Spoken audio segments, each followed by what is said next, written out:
காலை ஜெபம். இந்த நாட்களிலே ஒரு வசனத்தை வாசித்து நாம் ஜெபிக்க போகிறோம்.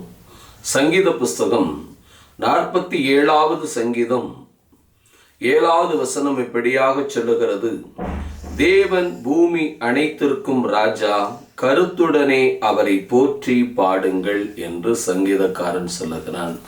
பிரியமானவர்களே, ஆண்டவராய் இயேசு கிறிஸ்து பூமி அனைத்திற்கும் அவர் ராஜ்யபாரம் பண்ணுகிறவராய் ராஜாவாய் இருக்கிறார்.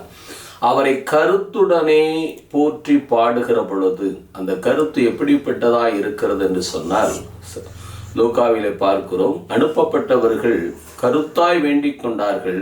100க்கு அதிபதியினுடைய பிரியமான வேலைக்காரன் சுகம் பெற்றான் என்று நாம் வாசிக்கின்றோம். பிரியமானவர்களே, கருத்தாய் அவரை தேடுகிற போது, கருத்தாய் அவரை போற்றி பாடுகிற பொழுது நம்முடைய தேவைகள் எல்லாவற்றையும் அவர் பூர்த்தி செய்கிறவராய் இருக்கிறார். அதை நேர்த்தியாய் செய்து முடிக்கின்றவராய் இருக்கின்றார். நாம் ஜெபிப்போம். எங்கள் அன்புக்கு அதிகமாய் நேசித்து வழிநடத்துகிற எங்கள் அன்பின் நல்ல பிதாவே, இந்த 12ஆம் தேதி 1ஆம் மாதத்திற்காக நன்றி செலுத்துகிறோம்.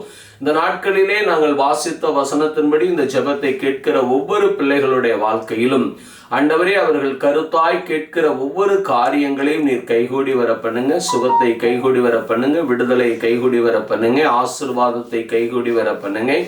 ஆண்டவரே, அவர்களுக்கு தேவையான ஆவிக்குரிய பூமிக்குரிய சகல ஆசீர்வாதமும் ஆண்டவரே அவர்களுக்கு கைகூடி வர பண்ணுங்க, ஆசீர்வதிங்க. சிறியோர் முதல் பெரியோர் வரைக்கும் தீர்க்காயுசையும் பலனையும் கொடுத்து கர்த்தர் ஆசீர்வதித்து கண்மலையின் மேல் உயர்த்தும்படியாய் ஜெபிக்கிறோம். அருமை இரட்சகர் இயேசுவின் நாமத்தில் ஆமென். அல்லேலூயா. கர்த்தருக்கு ஸ்தோத்திரம்.